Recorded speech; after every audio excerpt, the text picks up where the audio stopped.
আপনারা জানেন যে গত ৯ আগস্ট আমাদের আত্রাই এবং পাশাপাশি নলডাঙ্গা উপজেলার জন্য একটা গভীর দুঃখের দিন। কারণ এই দিন সৌদি আরবের সিফা থানাধীন এলাকায় একটা সোফার ফ্যাক্টরিতে, এই ফ্যাক্টরিটা আমাদের বাংলাদেশি কর্তৃক পরিচালিত, এই ফ্যাক্টরিতে বৈদ্যুতিক শর্ট সার্কিটের মাধ্যমে আগুন লেগে আমরা যতটুকু শুনেছি আর কি এখন পর্যন্ত, এবং আগুন লাগার ফলে 16 জন মৃত্যুবরণ করে, নিহত হয়। এবার এর মধ্যে আমাদের আত্রাই উপজেলায় রয়েছে 11 জন।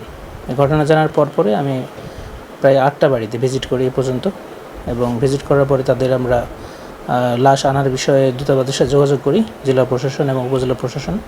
পাশাপাশি জেলা প্রশাসনের পক্ষ থেকে আমরা তাৎক্ষণিকভাবেই প্রতিটা পরিবারে 20,000 টাকা করে আমরা সহযোগিতা প্রদান করি, এবং যোগাযোগ করে ওই জানাজ বোর্ড থেকে তাদের জন্য পরবর্তীতে 3 লক্ষ টাকা, ইভেন যারা 24 সালে পরে গিয়েছে তারা আরও বেশি পরিমাণে একটা সহযোগিতা পাবে, এটা মাননীয় প্রধানমন্ত্রীও জানে, এবং সেক্ষেত্রে মানবিক সহায়তা বিশেষভাবে দিতে পারে এই বিষয়ে নির্দেশনা উনি দিয়েছেন। আর আপনি যেটা বললেন যে এটা পরিকল্পিত ঘটনা ঘটতে পারে শত্রুতাবশত, এই বিষয়টা আসলে আমরা অবহিত না, এটা একটু সন্দেহজনক, তারা বলতে পারে এটা।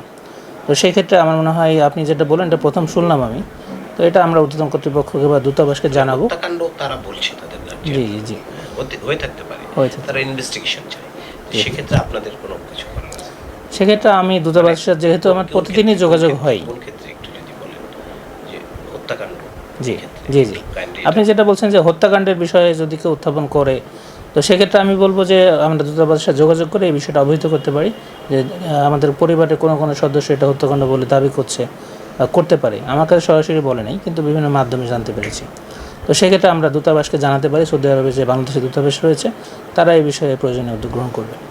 ধন্যবাদ।